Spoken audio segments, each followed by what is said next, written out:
और उन्हें लगना चाहिए कि हिंदुस्तान में अब तक मेरा जितना भी स्वागत और सम्मान हुआ है उसमें सबसे ज्यादा गर्मजोशी से स्वागत प्रिंस एजुकेशन हब के इस परिसर में हुआ है।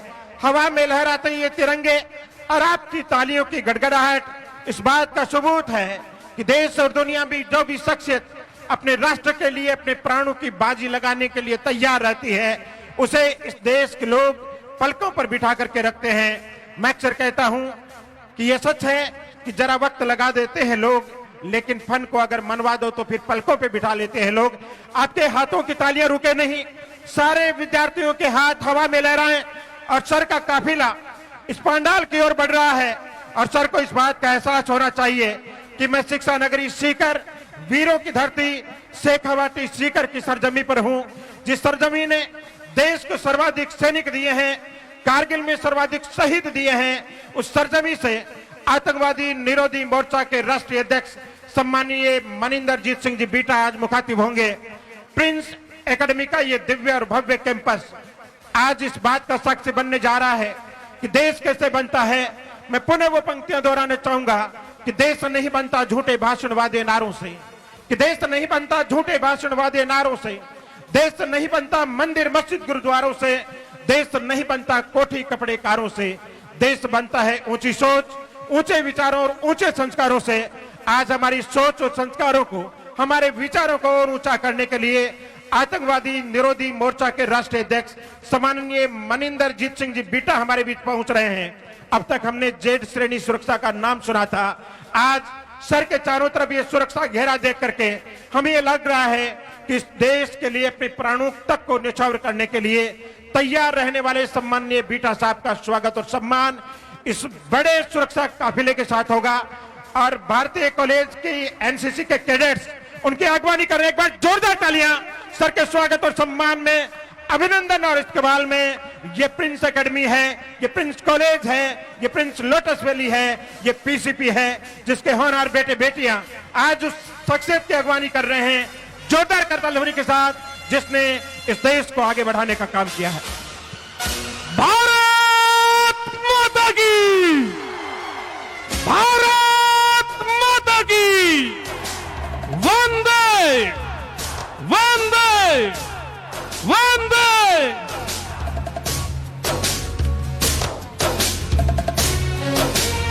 आदरणीय श्री मनिंदरजीत सिंह जी बिट्टा पधार चुके हैं the land of all India topper Prince academy of higher Education की यह सरजमी। एक बार दोनों हाथों को हवा में लहराते हुए स्वागत और सम्मान शेखावाटी वीर प्रसूतारी भूमि पर आदरणीय श्री मनिंदरजीत सिंह जी बिट्टा, अखिल भारतीय आतंकवाद विरोधी मोर्चा के अध्यक्ष, सरजमी prince education hub, the knowledge power house. Bharat माता की, भारत माता की, वंदे वंदे, इंकलाब इंकलाब। बहुत शानदार दृश्य, जिंदा शहीद योद्धा श्री मनिंदरजीत सिंह बिट्टा, अखिल भारतीय आतंकवाद विरोधी मोर्चा के अध्यक्ष, प्रिंस एजुकेशन हब की सरजमी पर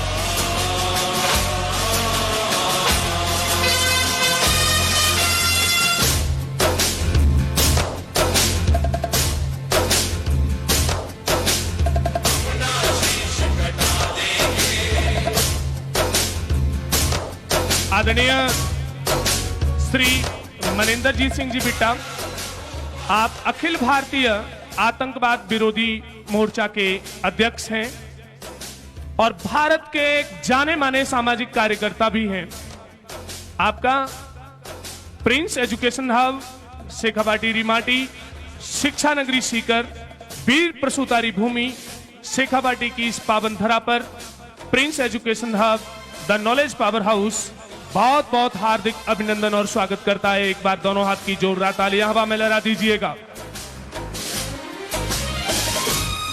इसी के साथ गरिमामयी उपस्थिति है आदरणीय ऑनर एंड फाउंडर श्रीमान जोगेंद्र सुंडा सर की उपस्थिति है। Chairman of prince education hub आदरणीय डॉक्टर पीयूष सुंडा सर की उपस्थिति है।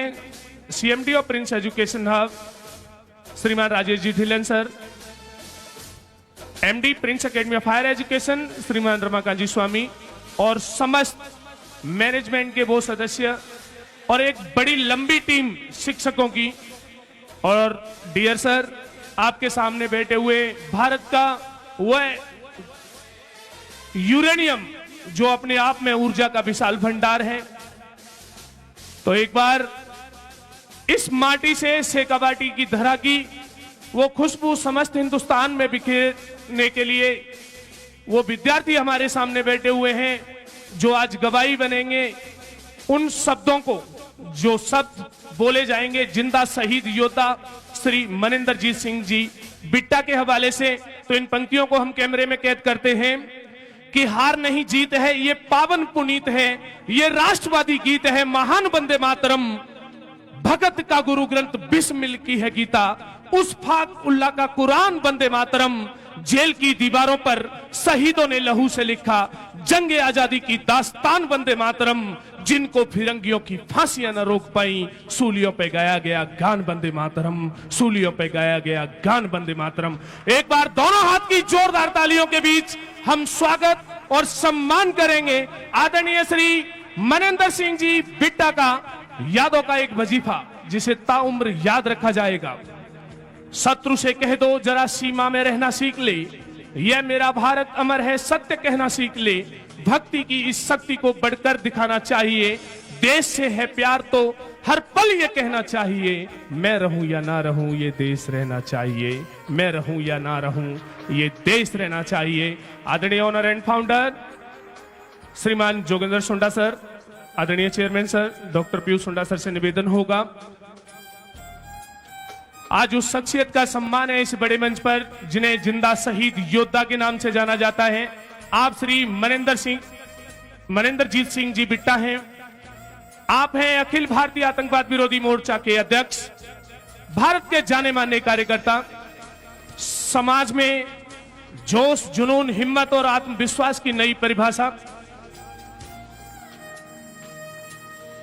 यादों का ये वजीफा Prince academy of higher Education की सरजमी से Prince education hub the knowledge power house आपका तहे दिल से हार्दिक सम्मान करता है। एक बार दोनों हाथ की जोरदार तालियां। साथ ही हम चलते हैं कार्यक्रम की आगे की कड़ी में। डियर स्टूडेंट, भारतीय इतिहास में दर्ज है, द न्यूयॉर्क टाइम्स ने एक खबर छापी थी 9 मई 1992 अमृतसर पंजाब, एक बड़ा बम ब्लास्ट। एक बार फिर से अखबार में खबर छपती है 11 सितंबर 1993 रायसीना रोड दिल्ली, और ऐसी खबरें 14 बार छपती हैं।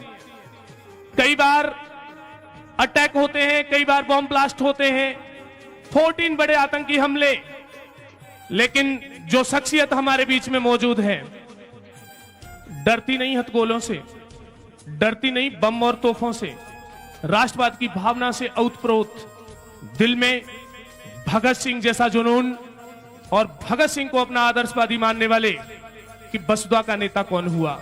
रामधारी सिंह दिनकर की इन पंक्तियों से हम आवाज देंगे प्रिंस एकेडमी के म्यूजिकल बैंड को, जो इंडिया गेट के सामने नेशनल वॉर म्यूजियम के सामने अपनी प्रतिभा का लोहा मनवाते हुए गर्ल्स और बॉयज के कैटेगरी में इंटर बैंड कंपटीशन में अखिल भारतीय स्तर पर पहला स्थान प्राप्त किए हैं। वो बैंड में सभी बेटियां और बेटे भी यहां मौजूद होंगे।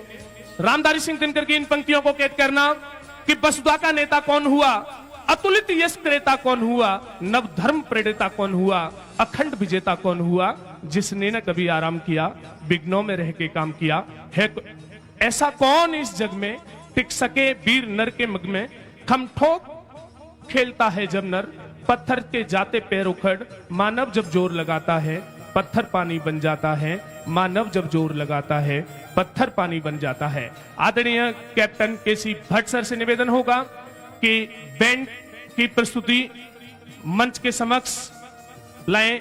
आदरणीय कैप्टन केसी भट्ट सर और समस्त Prince academy of higher Education के बैंड के वो सभी कर्णधार जिन्होंने अखिल भारतीय स्तर पर गर्ल्स और बॉयज कैटेगरी में Ministry of Defence, Ministry of Education की अगुवाई में इंटर स्कूल बैंड कंपटीशन में in front of India Gate National War Museum के सामने अपनी प्रतिभा का लोहा मनवाया और अखिल भारतीय स्तर पर प्रथम रैंक प्राप्त की, दोनों कैटेगरी में गर्ल्स और बॉयज में।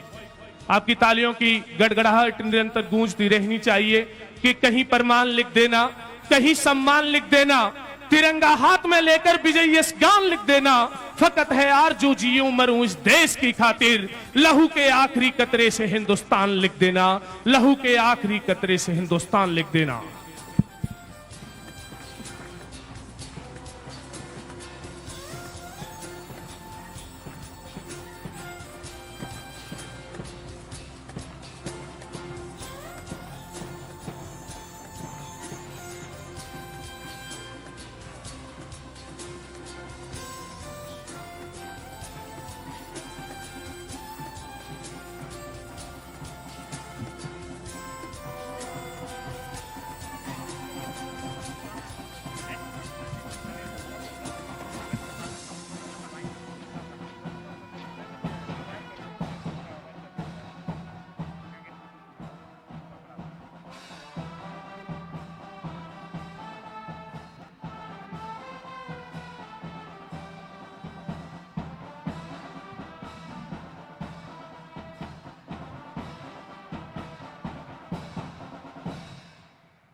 तो ये था प्रिंस एकेडमी का वो स्कूल बैंड जिसने रक्षा मंत्रालय भारत सरकार और मानव संसाधन विकास मंत्रालय भारत सरकार के संयुक्त तत्वावधान में आयोजित all India school band competition में बॉयज और गर्ल्स दोनों कैटेगरीज में पहला स्थान प्राप्त किया था। मैं चाहूंगा कि एक बार जोरदार तालियों के साथ सभी बैंड वादकों का स्वागत करें, सम्मान करें। और सम्माननीय बीटा साहब प्रत्येक बैंड वादक से व्यक्ति से मिल रहे हैं, यही किसी महान शख्सियत की बड़ी पहचान होती है। इन होनहार बेटे बेटियों की हौसला अफजाई के लिए मैं देख पा रहा था जब बैंड की सुमधुर स्वर लहरियां बज रही थी उस समय बीटा साहब के पांव थिरक रहे थे। इसका मतलब यह है कि आप प्रतिभाओं को प्रोत्साहित करने वाले ही नहीं, इनके कदरदान भी हैं। और बेटा साहब पुनः मंच पर अपना स्थान ग्रहण करने के लिए बढ़ रहे हैं। एक बार जोरदार तालियों के साथ सर का स्वागत और सम्मान करें।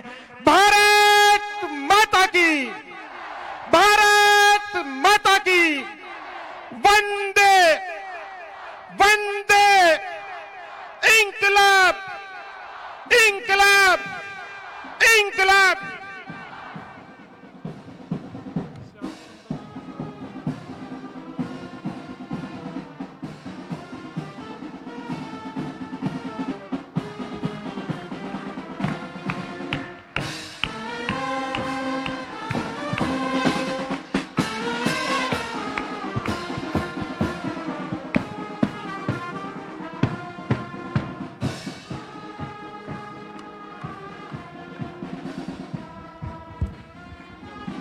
सर, लोरों धोरों मोरों पीर पैगंबरों, सेठों सतियों शिक्षाविदों और शूरवीरों की सरजमी शेखावाटी सीकर की सरजमी पर प्रिंस एजुकेशन हब सीकर देश के भविष्य निर्माण का एक छोटा सा प्रयास कर रहा है।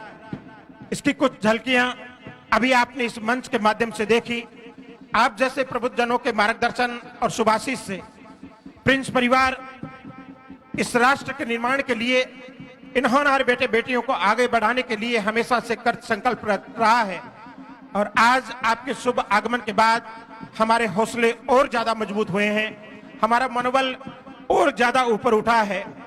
हमें पूरा भरोसा है कि आप इन होनहार बेटे बेटियों से जब मुखातिब होंगे उस समय इनके सपने और ज्यादा बड़े होंगे।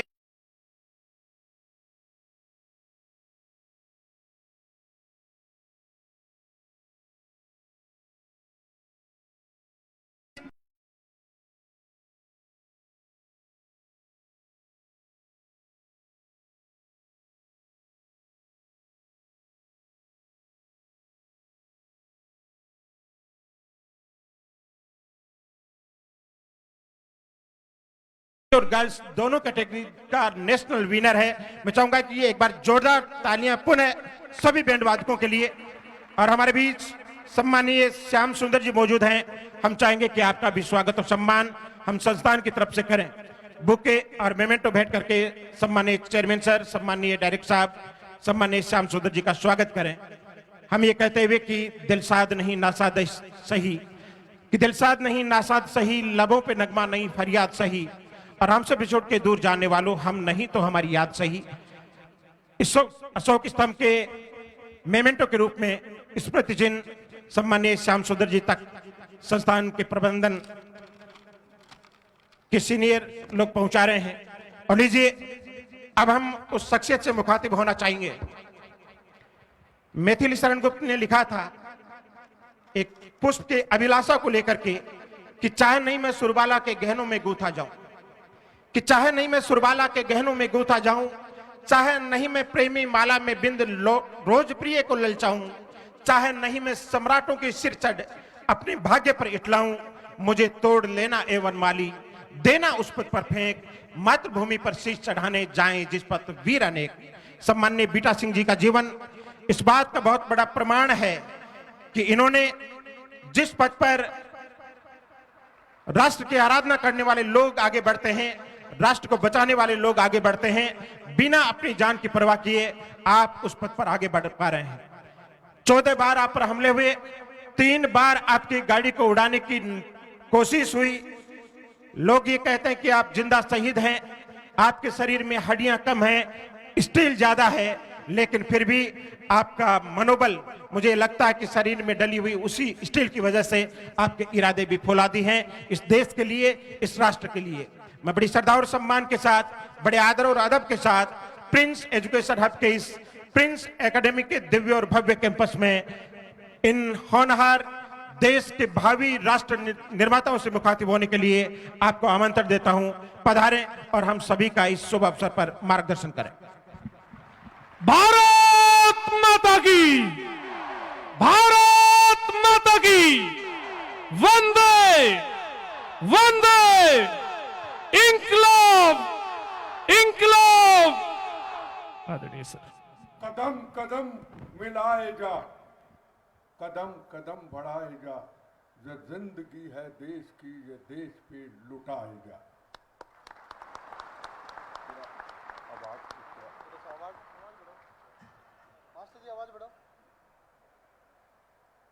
आदरणीय प्रिंस एजुकेशन हब के निर्देशक श्रीमान जोगिंदर सुंडा जी, डॉक्टर पीयूष सुंडा जी चेयरमैन, श्रीमान राजेश डिल्लन जी, श्रीमान रमाकांत स्वामी जी, जब इस सरस्वती मां के इस आश्रम में इन बच्चों को देखा, हाथ में हिंदू मुसलमान सिख ईसाई से खून से बुना हुआ तिरंगा झंडा देखा, बच्चों के मन के अंदर वंदे मातरम, भारत माता की जय, इनकलाब जिंदाबाद, और जब बच्चों के अंदर एक वो बैंड के जरिए एक राष्ट्रभक्ति का धुन सुना तो मैं अपने आंखों में आंसू रोक नहीं पाया। अगर इस तरीके से इस सरस्वती मां के एजुकेशन सेंटर के अंदर बचपन से ही बच्चों को एक राष्ट्रभक्ति का जज्बा सिखाया जाएगा, तिरंगे झंडे का महत्व क्या है वो बताया जाएगा, आजादी कैसे मिली वो बताया जाएगा, फिर तो मैं यही कहना चाहूंगा, इस मुल्क की सरहद को कोई छू नहीं सकता, इस मुल्क की सरहद की निगहगार हैं आंखें।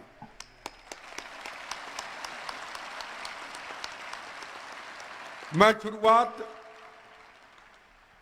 तिरंगे झंडे को देख करके मुझे बचपन की याद आई। मुझे वो शहीद आजम भगत सिंह, राजगुरु सुखदेव, मंगल पांडे, इत्तफाकुल्ला खां, रानी झांसी, लाला लाजपत राय, जिन्होंने मोगा के अंदर अंग्रेजों की लाठियां खाई थी और जाते वक्त कहा था आपकी एक एक लाठी आपके कफन का काम करेगी। वो सुभाष चंद्र बोस, जिन्होंने नारा दिया था आप हमें खून दो हम आपको आजादी लेके देंगे, उसके बाद ऐसी एक आजाद हिंद फौज का गठन किया था। वो जलियांवाला बाग, जहां हिंदू मुसलमान सिख ईसाइयों ने जनरल डायर की गोलियों को सीने पे खा करके आपको इस भारत को आजादी लेके दी थी। वो शहीद आजम उधम सिंह, जिन्होंने जनरल डायर का बदला यूके में लिया था। ये वो भारत देश जहां महाराणा प्रताप, जहां छत्रपति शिवाजी महाराज, जहां उनके साहबजादे, जिनको एक महीना उस वक्त जालिमों ने कभी आंख निकाली, कभी नाखून निकाला, कभी एक बाल निकाला, शरीर की एक एक नस को तंग करके उनको शहीद किया। ये वो भारत देश जहां गुरु गोविंद सिंह जी महाराज, जिनके दो छोटे साहबजादों को पंजाब में सरहंद की गली में शहीद किया गया। ये वो भारत जो गुरु तेग बहादुर हिंद की चादर लाल किला के पास चांदनी चौक में मजलूमों की रक्षा करने के लिए, मुगलों से भारत को आजाद कराने के लिए अपने शीश को निछावर किया। ये वो भारत जो शहीदों के तपो जपों से, जो खून से सजा हुआ भारत, और उसके बाद यह तिरंगा झंडा भगत सिंह, राजगुरु, सुखदेव की फांसी के फंदे को चूमने के बाद यह तिरंगा झंडा बुना गया। इस भारत की आजादी की अहमियत, इस भारत के शहीदों को याद करने की अहमियत हमारे नस नस में होनी चाहिए। जब मैं 7 साल की उम्र का था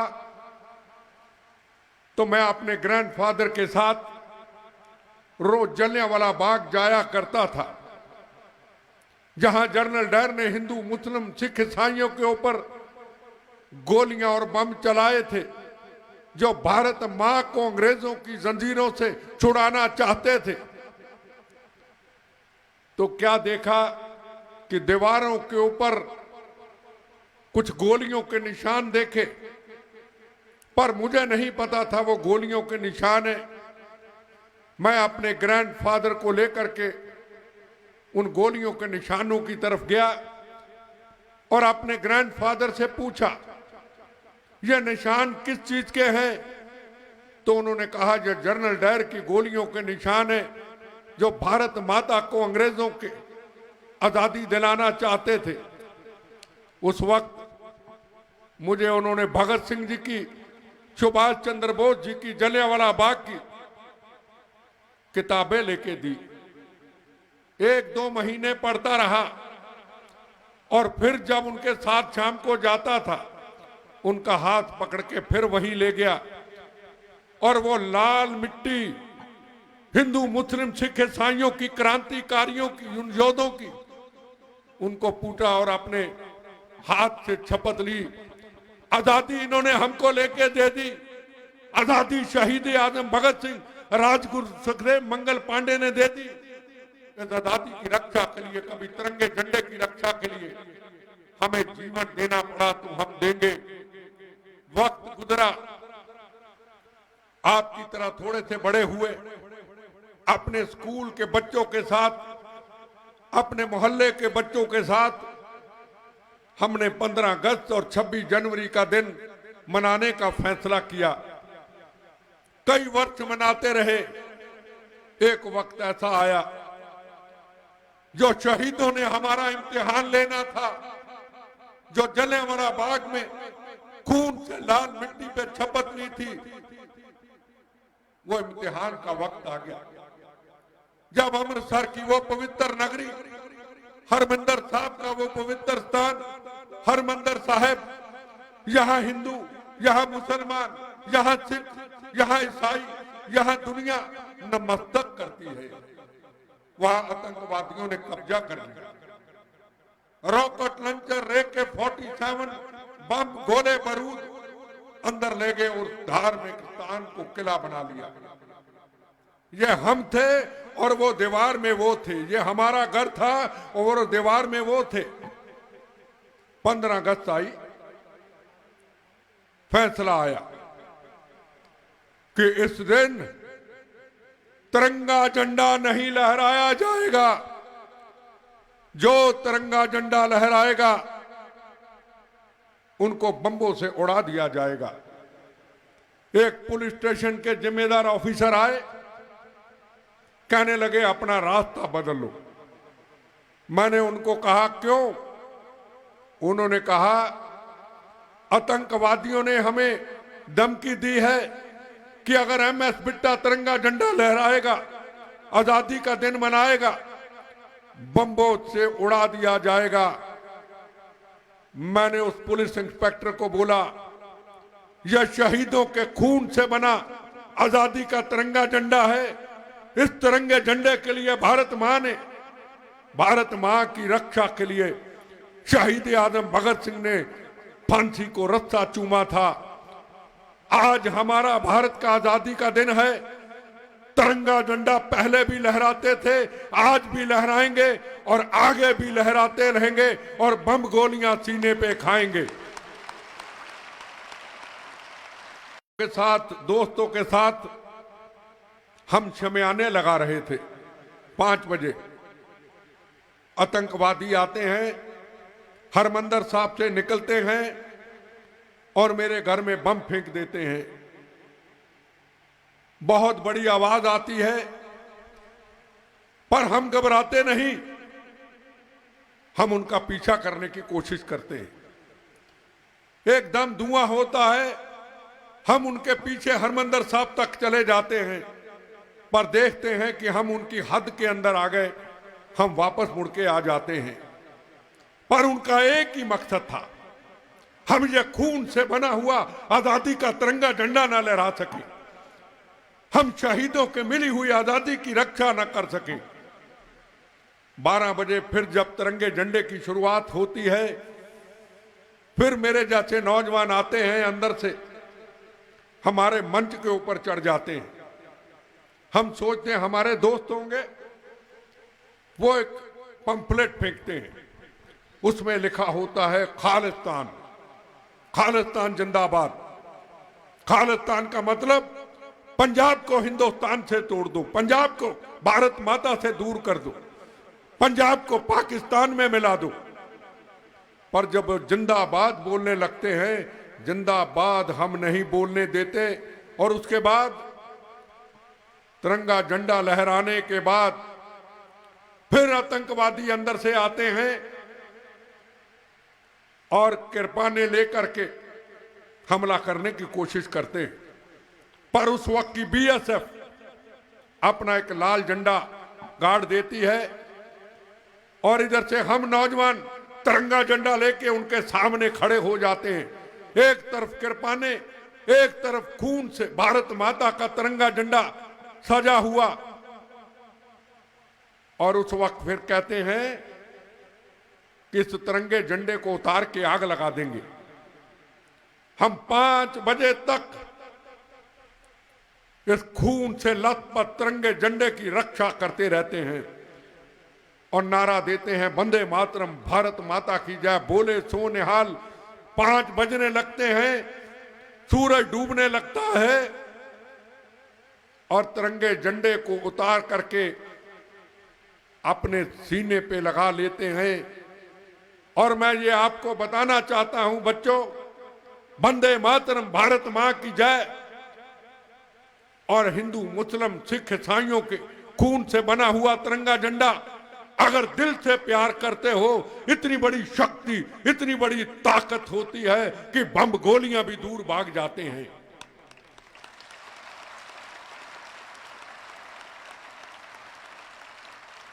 कई बार मेरे से प्रेस के लोग सवाल पूछते हैं कि 14 बार हमलों से पहला हमला कब हुआ, तो मैं फक्र से कहता हूं पहला हमला आजादी के तिरंगे झंडे की रक्षा, आजादी का दिन मनाते हुए हुआ। ये मैं फक्र से कहता हूं।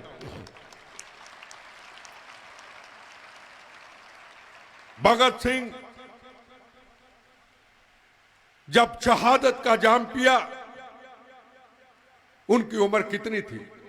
21 साल। 21 साल की उम्र क्या होती है? भगत सिंह एक स्टूडेंट थे। भगत सिंह जी जब अपने चाचा जी के साथ बचपन के अंदर खेतों में जाते हैं तो एक बंदूक की गोली का खोल मिलता है, उनको दबाना शुरू कर देते हैं। उनके चाचा जी कहते हैं भगत सिंह तुम क्या कर रहे हो? तो भगत सिंह कहता है मैं गोलियों को बीज रहा हूं, इतनी गोलियां जब होंगी तो मैं अंग्रेजों को यहां से भगाऊंगा। वो भगत सिंह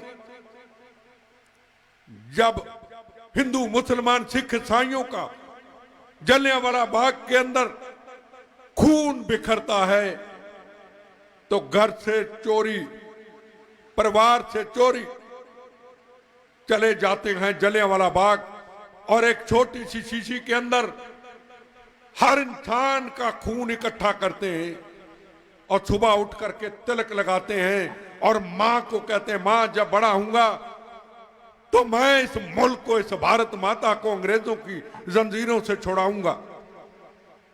और जब बड़े होते हैं तो पार्लियामेंट के अंदर राजगुरु सुखदेव के साथ अंग्रेजों को भगाने के लिए, नौजवानों को जगाने के लिए, इस भारत माता को आजाद कराने के लिए, किसी को मारने के लिए नहीं, बम फेंकते हैं। और जो अभी आपने नारा लगाया वो नारा लगाते इनकलाब जिंदाबाद, भागते नहीं हैं। और जब उनको पुलिस ले जाती है लाहौर जेल पाकिस्तान के अंदर 14 नंबर कोठरी के अंदर, तो आप जैसे नौजवान उनको मिलने आते हैं, कहते भगत सिंह आपकी शादी कब होगी? तो भगत सिंह जी हंसते हंसते कहते हैं अगर इस भारत मां की गुलाम धरती के अंदर मेरी शादी होती है तो मेरी दुल्हन मेरी मौत होगी, जो मेरे शहीद हो चुके दोस्त वो मेरे बाराती होंगे। ये भगत सिंह की सोच होती है। आपकी तरह स्टूडेंट थे वो, पर उनके अंदर एक जज्बा था। आज जब भी भगत सिंह जी को याद किया जाता है, उनके इतिहास को, उम्र छोटी, इतिहास खत्म नहीं होता, इतिहास लंबा होता है। और जब भगत सिंह जी को कोर्ट में ले जाया जाता है तो भगत सिंह राजगुरु सुखदेव हंसते हैं। कोर्ट में जज साहब कहते हैं भगत सिंह कोर्ट में हंसना मना है, तो भगत सिंह हंसते हुए कहते हैं जज साहब जब फांसी के रस्से को राजगुरु सुखदेव जब मैं हंस हंस के चूमेंगे और कहेंगे मेरा रंग ते बसंती चोला, क्या उस वक्त भी मेरी हंसी को बंद कर दोगे? तो भगत सिंह वो शख्सियत, वो एक आपके युवाओं के लिए आदर्श, ना वो हिंदू ना मुसलमान ना वो सिख ना ईसाई, हमारे जितने भी शहीद हुए, चाहे वो लाला लाजपत राय जी हो, चाहे वो सुभाष चंद्र बोस, मंगल पांडे, इस्तफाकुल्ला खां, चंद्रशेखर आजाद, जलियांवाला बाग के शहीद, सारों ने अपनी विरासत आज भगत सिंह को दे दी। हर नस नस के अंदर भगत सिंह के अंदर सुभाष चंद्र बोस, हर चीज नजर आती है। भगत सिंह अमर थे, अमर हैं, अमर रहेंगे और आपके आदर्श रहेंगे। आज दुख से कहना पड़ता है कुछ ऐसे पंजाब के लोग, पहली बार सुना भगत सिंह को आतंकवादी कह दिया। कितनी बच्चों के अंदर, कितनी हमारे दिल के अंदर पीड़ा होगी कि हमारे राष्ट्र के अंदर चंद लोग जो इस देश से पंजाब को तोड़ना चाहते हैं। वो पंजाब कभी बच्चों सोने की चिड़िया कहलाया जाता था, पर पंजाब के अंदर पाकिस्तान जैसी दुश्मन शक्तियों ने हमारे पंजाब को तबाह कर दिया। 36,000 बेगुनाहों का कत्लेआम 6 साल के अंदर हुआ। 36,000। नारा क्या दे दिया? हम खालिस्तान बनाएंगे। पंजाब के अंदर सिर्फ सिख रहेंगे, सेकुलर सिख मेरे जैसे भी वहां से निकाल दिया जाएंगे। ना हिंदू रहेगा, ना मुसलमान रहेगा, ना ईसाई रहेगा। जो रहेगा उसको मार दिया जाएगा। वो वक्त हमने देखा, वो बचपन का वक्त देखा जब कोई किसी का पति, किसी का बेटा, किसी का पिता अपने घर से रोटी कमाने के लिए, काम के लिए निकलता था तो बच्चों से, ट्रेनों से उनको निकाल दिया जाता था और देखा जाता था ये हिंदू है, ये सरदार है, उसके सिर पे पगड़ी नहीं, ये मुसलमान है, उसके सिर पे पगड़ी नहीं, ये ईसाई है, उसके सिर पे पगड़ी नहीं। एक लाइन में खड़ा करके उनको गोलियों का निशाना बना दिया जाता था। अपने बच्चों के लिए, अपनी पत्नी के लिए, अपने मां बाप के लिए रोटी कमाने जाता था। उस वक्त जब ये तिरंगा झंडा पहली बार बम चला तो हमने शहीद आजम भगत सिंह को याद करते हुए हमने आतंकवादियों को चैलेंज किया और ये कहा, सरफरोशी की तमन्ना अब हमारे दिल में है, देखना है जोर कितना बाजुए कातिल में है। और जब बचपन के अंदर हम स्टूडेंट थे, अपने नौजवान दोस्तों के साथ साइकिल पे, स्कूटर पे एक काला रंग और नीला रंग लेके और एक चिट्टा रंग लेके निकलते। जब दीवारों पे ये लिखा होता था, यहां कोई हिंदू, मुसलमान, ईसाई नहीं रहेगा, हमारा विरोध करने वाला सिख नहीं रहेगा, तो हम बचपन के अंदर उन दीवारों को मिटा करके नारों को लिखा करते थे, भारत मां के चार सिपाही, हिंदू, मुस्लिम, सिख, ईसाई, भारत एक, धर्म अनेक, प्रथम राष्ट्र। एक शाम चिरागों में सजा रखी है, शर्त लोगों ने हवाओं में लगा रखी है, अंजाम की भी हम परवाह नहीं करते, जान हमने भी हथेली पे उठा रखी है और मौत को दोस्त बना लेते थे। आपके अंदर जो आते वक्त वंदे मातरम, भारत माता की जय, तिरंगा झंडा, ये जो जज्बा देखा, मैं आपको छोटी सी अपनी बचपन की कहानी सुनाना चाहता हूं कि जब पंजाब के अंदर आतंकवाद था, जब आतंकवादियों ने कहा यहां कोई राष्ट्र नहीं रहेगा, कोई सरकार नहीं रहेगी, यहां सिर्फ आतंकवादियों का राज रहेगा, उस वक्त फैसला हुआ कि पंजाब के अंदर हम लोकतंत्र लाएंगे, पंजाब के अंदर सरकार बनाएंगे, सरकार किसी की भी हो। जब चुनाव का ऐलान हुआ तो आतंकवादियों ने कहा, बेटा अगर चुनाव लड़ेगा बम्बों से उड़ा दिया जाएगा, जो वोट डालने जाएगा उसके हाथ काट दिए जाएंगे। मैंने उस चैलेंज को कबूल किया, वो अमृतसर में कबूल किया, जहां बम चले थे वहां कबूल किया, जहां मिन्नी खालिस्तान था वहां कबूल किया। चुनाव जीता। चुनाव सत्ता लेने के लिए नहीं जीता, चुनाव मंत्री बनने के लिए नहीं जीता। चुनाव का एक मकसद था कि बहनों के सुहागों की रक्षा करना, बच्चों को यतीम होने से बचाना, खून की नदियां बहने से बचाना। जब 5 बजे के बाद अपने गांव से, अपने घर से कोई निकलता नहीं था और हर मां कहती थी 5 बजे के बाद मेरा बच्चा, मेरा पति, मेरी बेटी घर आनी चाहिए, नहीं आती तो पता नहीं किसी गोलियों का निशाना बन जाती। उस वक्त हमने जिम्मेदारी उठाई, पर आतंकवादियों को यह मंजूर नहीं था कि हमारे खिलाफ, हमारी खालिस्तान की मूवमेंट को खत्म करने के लिए जो आप जैसे नौजवान बच्चे मेरे काफिले में चले थे, तिरंगा झंडा लेके चले थे, वो खत्म हो जाए।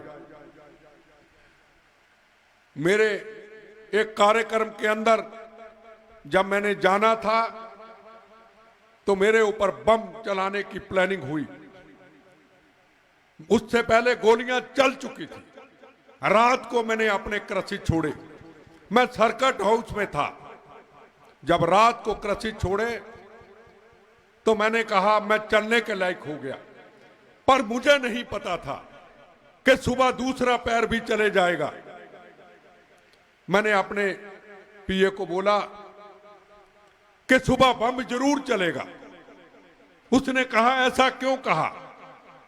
मैंने कहा यह मिनी खालिस्तान है, यह सबको पता चल चुका है, जहां ये गोलियां चलाएंगे, ये बम चलाएंगे। कहता कैंसिल कर दो। मैं कहा कैंसिल नहीं होगा। हमने मौत का कफन बांधा है, हमने मौत से जारी की है, हमने बहनों के सुहागों की रक्षा करनी है, हमने पंजाब में अमन शांति लाना है। कुर्बानी होगी तो सबसे पहले मेरी होगी। सुबह हम कार्यक्रम पे जाएंगे। जैसे हम कार्यक्रम पे जाने लगे, हम बुलेट प्रूफ गाड़ी में बैठने लगे। जिस तरीके से आपके हाथ में तिरंगा झंडा है, मेरी मिनिस्ट्री की गाड़ी ने, मेरे ड्राइवर ने तिरंगे झंडे को निकाल दिया। मेरे मन में शक था कि रास्ते में बम और गोलियां चल सकती हैं, पर उस तिरंगे झंडे के प्यार में मैं बुलेट प्रूफ गाड़ी को छोड़ के उसमें बैठ गया। काफिला निकला, हूटर बजा, मेरे मन में विचार आया ये हूटर तुम्हें मरवाएगा। आगे आतंकवादियों ने एक कार के अंदर 45 केजी आरडीएक्स, 45 किलो आरडीएक्स, जो पूरे सिक्कर में अलग अलग रख दो बर्बाद कर देगा, वो मेरे छोटे से गोलियों से बचे हुए शरीर के लिए लगा दिया। जब निकले किसी ने रिमोट दबाया, कुछ स्कूल के बच्चे भी थे, सुबह जा रहे थे, कुछ टांगे रिक्शे वाले भी थे। मैंने उनको तारों के ऊपर उनकी लाशों को लटकते हुए, खून तपते हुए देखा और अपने जवानों को जो आगे एलएमजी लेके खड़े थे उनके शरीर के टुकड़े टुकड़े होते देखे। पर जब मुझे लगा मेरे भी थोड़ी सी दर्द हुई, एक पे गोलियां से कल कृषि छोड़ा, दूसरे पे दर्द हुई, पर दर्द की परवाह नहीं की, नीचे उतर के चैलेंज करने लगा तो मेरा पांव नहीं था, पांव हल्का सा था। पर मेरे जवानों ने मुझे पकड़ा, काफी चौड़ाई की सड़क थी, जब मुझे लेके जा रहे थे आतंकवादियों ने फिर गोलियां चलाई, मेरे जवानों पे गोलियां लगी, मुझे उन्होंने लिटा दिया। एक जवान वहीं शहीद हो गया, एक जख्मी हो गया। फिर मेरी गाड़ी बुलेट प्रूफ आई, मेरे लोगों ने मुझे उसमें बिठाया, गाड़ी फिर बंद हुई। कहां से जाएं, सब तरफ खून, सब तरफ डेड बॉडी, सब तरफ थनासा। एक स्वराज माजदा नीले रंग का आया, उसको हाथ दिया, उसने रोका, मेरे अंकल थे, उसने मेरे पैर को जोड़ा, कितनी ऊंचाई होती, मुझे लेके गए। होश में था मैं, दर्द नहीं थी। ये मेरा सवाल जब भी मैं भगवान के पास जाऊंगा ऊपर जरूर पूछूंगा, मुझे दर्द क्यों नहीं थी। खून बह रहा था, होश में था। मैं कहा मुझे फलाने हॉस्पिटल लेके चलिए, मुझे लेके गए। डॉक्टर ने बेहोशी का इंजेक्शन लगाया, पर डॉक्टर बोलते हैं जब ऑपरेशन चलता रहा अंदर से आवाज निकलती रही, मेरा धर्म भारत मां, मेरी जात वंदे मातरम। और ये मेरे दिल के अंदर एक सवाल है, ये मैं सवाल आपको देना चाहता हूं कि अगर आप दिल के साथ ये भगत सिंह के खून से बने, राजगुरु सुखदेव के खून से बने, ये सुभाष चंद्र बोस जी की कुर्बानियों से बने, ये चंद्रशेखर आजाद जी के कुर्बानियों से बने, ये जलियांवाला बाग के खून से सजी हुई धरती के कुर्बानियों से बने, अगर तिरंगे झंडे को अपने दिल से प्यार करोगे, वंदे मातरम भारत माता को हमेशा भगवान को सुबह उठ करके प्रार्थना करता हूं, कभी भी बम्बो गोलियों से कभी दोबारा मौत देना, बस इतना वक्त जरूर देना, आखिरी वक्त 2 सेकंड 1 सेकंड जितना भी वक्त देना, आखिरी वक्त ये जरूर निकले मेरा धर्म भारत मां, मेरी जात वंदे मातरम और भारत मां अपने चरणों में समा लेना। और ये सरस्वती मां का प्रिंस एजुकेशन हब, ये ऐसा एक इतिहास मैं देख के जा रहा हूं,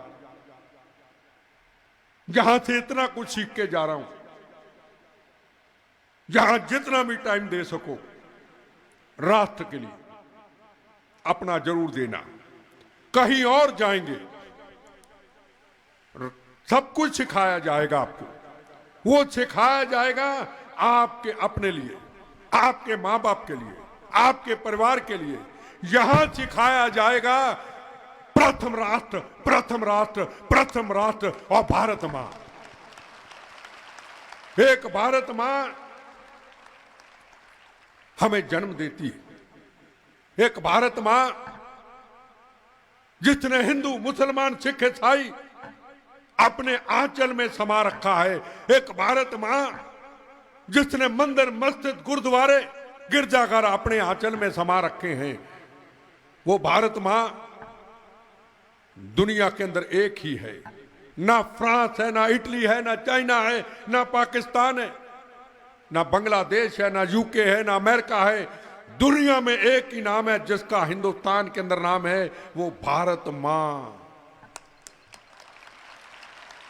आप कुछ नसीब हो जिन्होंने शहीदों की धरती पे जन्म लिया है, जिन्होंने महापुरुषों की धरती पे जन्म लिया है, जहां हनुमान जी, जहां सरस्वती मां, जहां खाटू श्याम, जहां करनी माता, जहां स्नोट माता, जहां पाकिस्तान ने बम गिराए थे, बम भी दूर चले गए।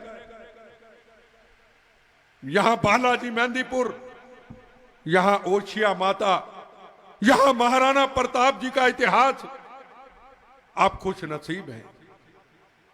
यह सूरवीरों की धरती, जहां हर गांव के अंदर हमारा जवान जब घर से निकलता है, अपनी पिता की तरफ देखता है, अपने बच्चों की तरफ देखता है, और उस बहादुर जवान को अंदर एक जज्बा होता है। वो बताता नहीं है।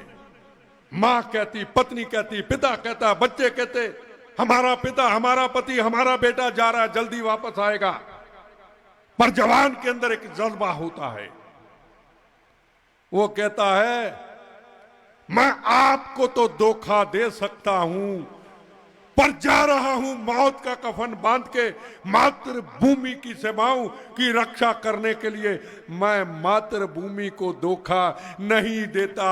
और उसके बाद वो जवान जिसकी इंतजार करती है पत्नी, जिसका इंतजार करता है पिता, जिसके इंतजार करते हैं बच्चे, उसकी डेड बॉडी, उस शहादत और फूलों से सजी हुई, यह हिंदू, मुसलमान, सिख, ईसाइयों के तिरंगे डंडे में लिपटी हुई आसपास गांव में आती है। ये गांव बड़े पड़े हैं, जहां शहादत ही शहादत है, जहां भारत मां के लिए कुर्बानी ही कुर्बानी है। ग्रैंडफादर फौज में थे, आगे भी फौज में, आगे भी फौज में, और आगे मातृभूमि की सेवाओं की रक्षा करने के लिए जज्बा ही जज्बा है। उस धरती पे आप बैठे हैं। फक्र होना चाहिए आपको, और फक्र होना चाहिए मुझे कि आप में मैं बैठा हूं। राष्ट्र है तो हम सब हैं। हमारा राष्ट्र कमजोर हो, ना गुरुद्वारे, ना मंदिर, ना मस्जिद, ना गिरजाघर, इसका कोई महत्व नहीं रहता। सबसे पहले भारत मां है। आज आपने देखा, आप में बच्चों में से निकल करके आज उन वैज्ञानिकों ने, उन साइंटिस्टों ने मेहनत करके, उनकी मेहनत से आज तिरंगा झंडा चंद्रमा में लहरा दिया गया। दुनिया के तीसरे नंबर पे कौन थे? वो आपकी तरह थे, गरीब परिवारों में थे, आम परिवारों में थे। कौन थे? अब्दुल कलाम। अब्दुल कलाम बच्चों के लीडर थे। वो राजनीतिक नहीं थे, बच्चों के लीडर थे, बच्चों में रहते थे। एक गरीब परिवार, अभी उनके घर तमिलनाडु में होके आया, अखबारें बेचा करते थे, एजुकेशन करते थे, हिंदुस्तान के साइंटिस्ट बने, हिंदुस्तान के इतिहासकार बने, हिंदुस्तान के राष्ट्रपति बने। और वो ना हिंदू थे, ना मुसलमान थे, ना सिख थे, ना ईसाई थे। वो एक सेकुलर मुसलमान थे जो आज जिंदा नहीं हमारे पास, पर आज भी वो अमर हैं, आज भी आप में हैं। उन्होंने दुनिया के अंदर इतिहास बनाया। और जहां राष्ट्रपति का पद छोड़ा, अपना बैग लेके निकल गए। कौन थे? लाल बहादुर शास्त्री जी। कल महात्मा गांधी जी को भी याद किया गया, लाल बहादुर शास्त्री जी को भी याद किया। हिंदुस्तान के प्रधानमंत्री बने। जब जंग होती है चाइना के साथ, हमारे जवान लड़ते हैं, जख्मी होते हैं, मिलने जाते हैं जवानों को सलूट देते, जख्मी को। जवान कहता है हाथ नहीं होता, कहता लाल बहादुर शास्त्री जी मैं क्षमा चाहता हूं, मैं आपको सलूट नहीं दे पाया। और राष्ट्रपति प्रधानमंत्री उनको सलूट करते। और जब वो एजुकेशन लेते बचपन के अंदर, वाराणसी के पास एक नदी को पार करके जाते हैं और जो किताबों की उनके गले में बस्ता होता है उनको सिर पे बांध के जाते हैं। और जब हिंदुस्तान के प्रधानमंत्री होते हैं तो उनका कुर्ता भी फटा होता है, उसकी पत्नी उनको रफू करती है। ये हमारे हिंदुस्तान के प्रधानमंत्री रहे जिन्होंने उस वक्त नारा दिया था, जय जवान जय किसान, जवानों के लिए, किसानों के लिए। जब देश हमारा मुश्किल में था तो पूरे देश के लोगों को कहा कि आप एक दिन खाना नहीं खाओगे। आज भी ऐसे उनके आदर्शों पे चलने वाले लोग हैं जो एक दिन खाना नहीं खाते। वो थे हमारे लाल बहादुर शास्त्री जो साधारण परिवारों से निकले। ये जरूरी नहीं होता कि बहुत बड़े लोग होते हैं वही बड़े बड़े पदों पे जाएंगे।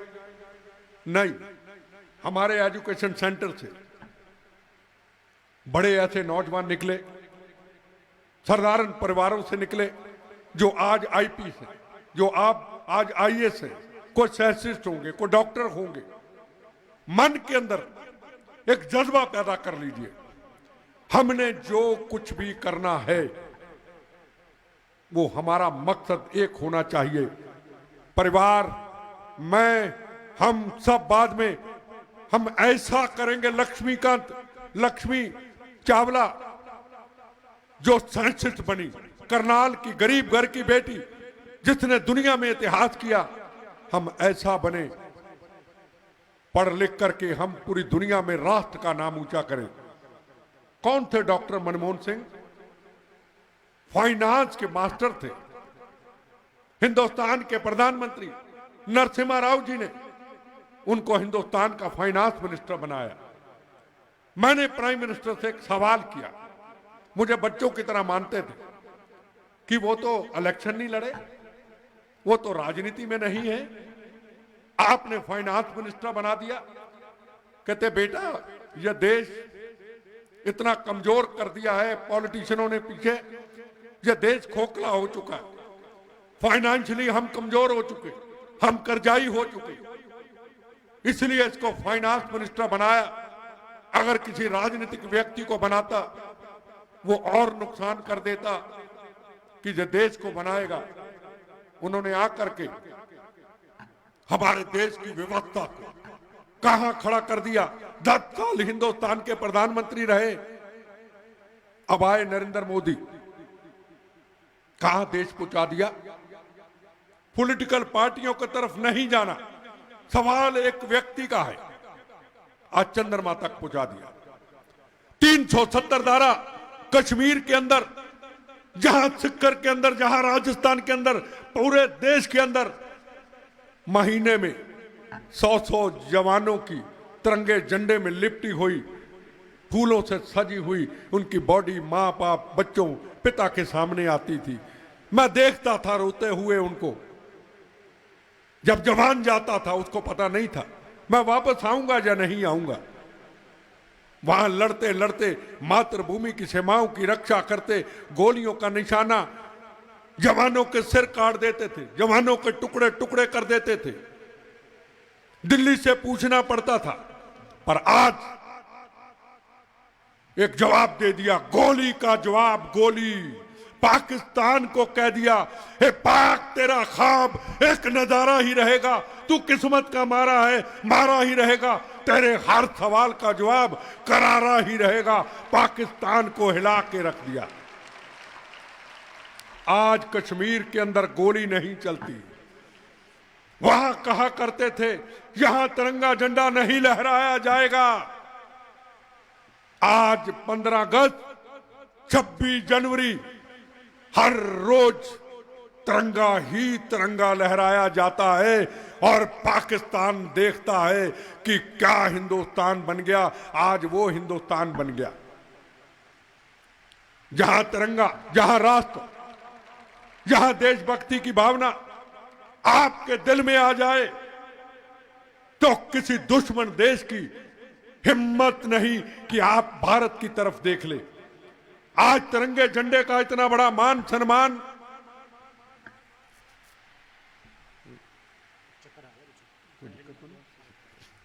आज तिरंगे झंडे का इतना बड़ा मान सम्मान जब रूस और यूक्रेन की जंग चलती है और पाकिस्तान के बच्चे, बांग्लादेश के बच्चे, दुनिया के बच्चे फंसे होते हैं। कहां से गोली चले, कहां से बम चले, पर जहां तिरंगा झंडा उठा दिया जाए वहां गोली बम नहीं चलेगी। पाकिस्तान के मां बाप कहते हैं हमारे बच्चे जिंदा ना होते, हमारे बच्चे वापस ना आते अगर तिरंगा झंडा ना होता भारत का। आज भारत उस जगह पे खड़ा है। तो बच्चों, मैं ज्यादा वक्त नहीं लेना चाहूंगा, धूप है, आपसे क्षमा चाहूंगा, पर मैं आपको यह यकीन दिलाना चाहूंगा कि ये बची हुई बोनस की जिंदगी, ये बम्बों से बची हुई टूटे हुए शरीर की जिंदगी, ये राष्ट्र के लिए थी, राष्ट्र के लिए है और राष्ट्र के लिए रहेगी। मैं हमेशा ये कहता हूं, मंजिल दूर, सफर बहुत है, छोटी सी जिंदगी की फिक्र बहुत है। मार देते कब के ये दुश्मन हमें, पर भारत मां की दुआ का असर बहुत है। मन में वंदे मातरम, तन में वंदे मातरम, शरीर के चलते हुए खून में वंदे मातरम। खंजरे कातिल कभी भी खत्म कर देना हमें, आखिर चीख भी निकलेगी वंदे मातरम, वंदे मातरम, वंदे मातरम। जय हिंद, जय हिंद। भारत माता की वंदे इंकलाब। बहुत बहुत शुक्रिया सर। मैं तो ये कहते हुए कि आईना बनकर आ गया कोई, चेहरा अपना दिखा गया कोई, और प्यास थी हमारी चंद कतरों की, समंदर पिला गया कोई। देशभक्ति का जो समंदर आज आपने इन होनहार बेटे बेटियों को पिलाया है, लंबे अरसे तक वो हमारे जज्बातों में, हमारे जहन में जिंदा रहेगा, हमारी सोच और विचारों में जिंदा रहेगा। सर, आप जिस सरजमी पर बैठे हैं ये वो राजस्थान है जिसके बारे में कर्नल जेम्स टोड ने कहा था कि राजस्थान का छोटा सा गांव भी ऐसा नहीं है जहां थर्मोपोली जैसी रणभूमि नहीं हो, और न ही कोई घर ऐसा है जहां लियानिडास जैसा वीर पुरुष उत्पन्न नहीं हुआ हो। वो राजस्थान जिसके बारे में कहते हैं कि तलवारों की झंकार यहां, रण की है हुंकार यहां, कदम कदम पर उत्सव, जिंदगी है त्योहार जहां, उस राजस्थान की धरती पर एक बार पुनः आपका बहुत बहुत स्वागत और सत्कार। चलिए चलते हैं कार्यक्रम की आगे की कड़ी में, और बैंड वाले बच्चों से निवेदन रहेगा, राष्ट्रगान के साथ में हम इस यादगार लम्हे को अपने अंजाम तक पहुंचाते हैं। आदरणीय कैप्टन केसी भट्ट सर से निवेदन रहेगा, आप आइएगा।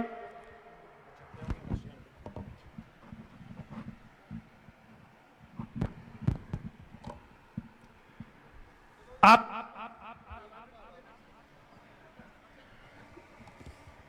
चलिए राष्ट्रगान की तरफ चलते हैं। उससे पहले आदरणीय श्री मनिंदर जीत सिंह जी बिट्टा के स्वागत और सम्मान के बाद बहुत बहुत आभार आदरणीय डॉक्टर पीयूष सुंडा सर और प्रिंस एजुकेशन हब द्वारा।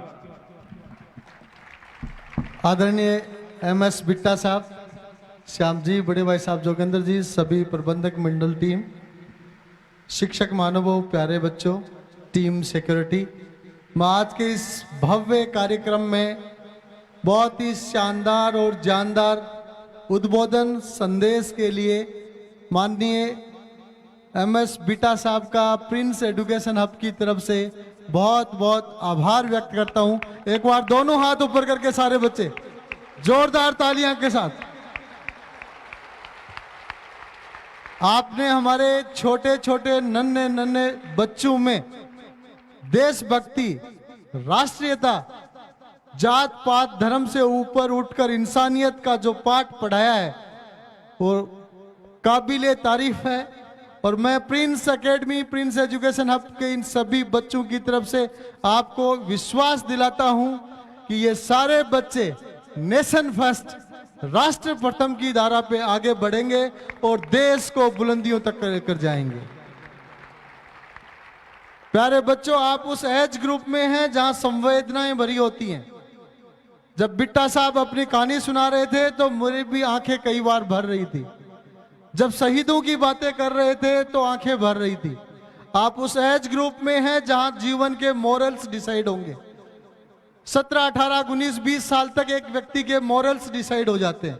आप सभी बच्चे आज के इस कार्यक्रम के माध्यम से ये मैसेज लेकर जाएं, संदेश लेकर जाएं कि राष्ट्र प्रथम होगा, इंसानियत प्रथम होगी और देश को आगे लेकर जाएंगे, इंसानियत का धर्म निभाएंगे, पूरी इंसानियत को आगे लेकर जाएंगे। एक बार पुनः बिट्टा साहब का बहुत बहुत आभार, अभिनंदन।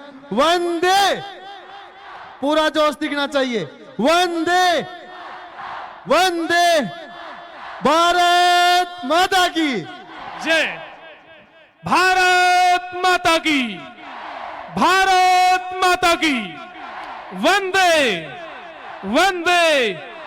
और चलिए अंत में देश की आन बान शान राष्ट्रगान के साथ में हम लेते हैं विदाई और आप अपनी जगह पर खड़े हो जाएंगे।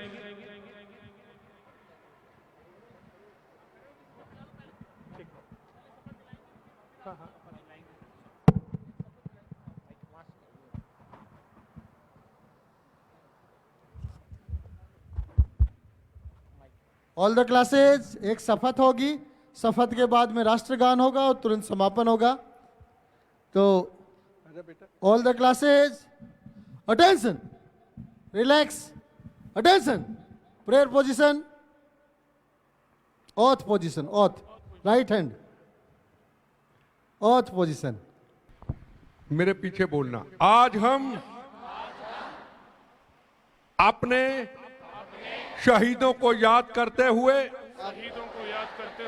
जिन्होंने भारत माता को आजाद कराया और उसके बाद आजादी की रक्षा करते हुए शहादत दी उनको याद करते हुए हम शपथ लेते हैं कि भारत माता की आजादी की रक्षा के लिए बड़ी से बड़ी कुर्बानी देने के लिए तैयार रहेंगे। आतंकवाद को समाप्त करने के लिए हमेशा हम तैयार रहेंगे। वंदे मातरम। भारत माता की जय। भारत माता की जय।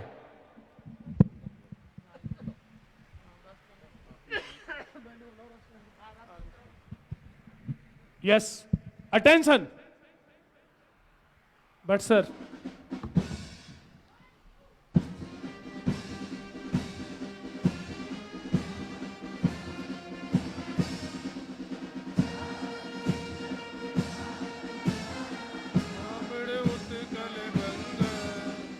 विंध्य हिमाचल यमुना गंगा उच्चल जलद तरंगा, तब शुभ नामे जागे, तब शुभ आशीष मांगे, गाए तब जय गाथा, जनगण मंगलदायक जय भारत भाग्य विधाता।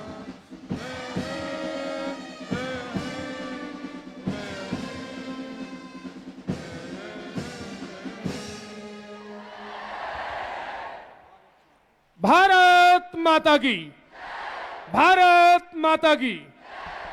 Relax and sit down please. तालियां निरंतर बजती रहनी चाहिए, आपकी तालियां निरंतर बजती रहनी चाहिए। बहुत जबरदस्त अनुशासन।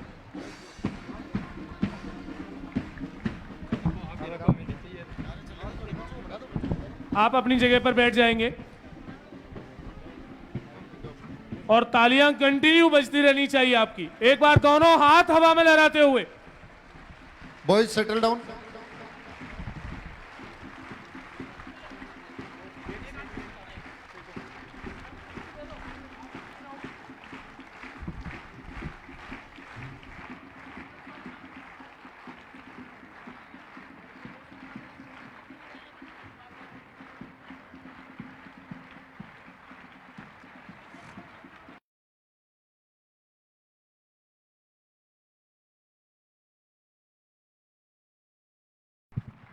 आप ये तिरंगे लहरा करके बेटा साहब को विदाई दें।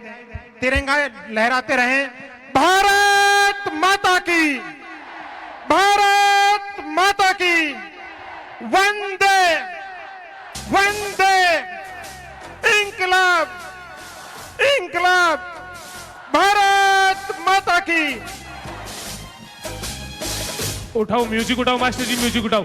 और आप अपने दोनों हाथों को हवा में लहरा दीजिएगा। नन्हे मुन्ने छोटे बच्चे लोटस वैली देख रहे हैं, कितना जबरदस्त उत्साह देखा जा रहा है। बहुत शानदार।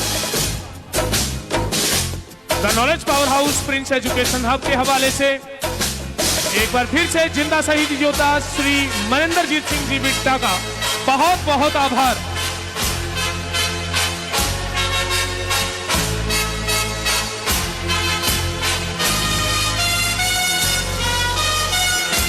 भारत माता की।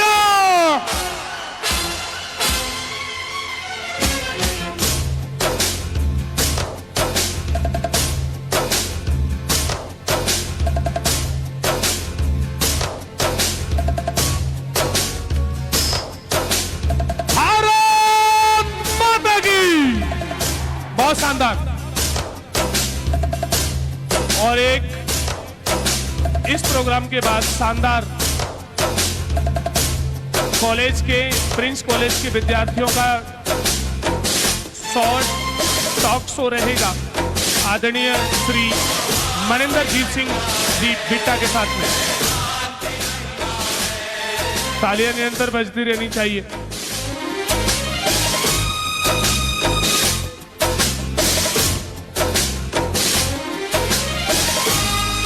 तिरंगा लहरता रहना चाहिए। बहुत शानदार। हमेशा की तरह आज एक बार फिर से Prince academy of higher Education के इस भव्य प्रांगण ने यह सिद्ध किया है कि अनुशासन हमारा स्वयं एक शासन है।